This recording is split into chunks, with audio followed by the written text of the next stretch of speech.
चलित वर्ष रथयात्रा निमंते रथ निर्माण कार्य आरंभ। गजपति जिला सदर महकुमा परड़ाखीमुंडी रथयात्रा निमंते बैठक सह कमिटी मध्य गठन करा जायछि। जिला प्रशासन सहयोग में रथयात्रा प्रतिवर्ष अनुष्ठित हेउछि। रथयात्रा सकाशे चलित वर्ष रथ निर्माण कमिटीर तत्वावधान रथ निर्माण कार्य आरंभ होइछि। प्रतिवर्ष भली चलित वर्ष मध्य 3टी रथ निर्माण हेबार व्यवस्था रहिछि। रथ निर्माण पई रहितिबा पुराना काठगुडी को महाराणा परखी रथ काम आरंभ करिछन्ति।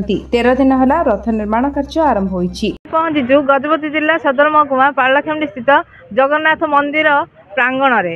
एही प्रांगण रे रथयात्रा निमंते रथ तैयारी होछि। चालंतु बुझिबा भाईंग ठारू केमिति चलीछि परिस्थिति।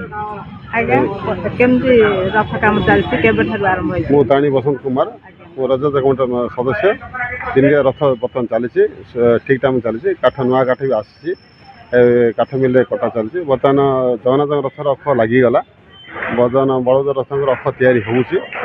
सुभद्रा रथ सर्टली तैयारी हम 3टा रथ को चलो। काम दीर्घ 13 दिन है कम आरंभ है। मात्र 25 दिन अच्छे आम हाथ में जत शीघ्र दिन राति करा पड़ो। वर्षा भी पड़गले असुविधा हम टे लगुच। वर्षा जदि हम दिन राति कम लगे लगे आम कम कर यथा समय करने प्रस्तुत। रेणुवाला बेहरा विश्व विजयी न्यूज ओडिशा।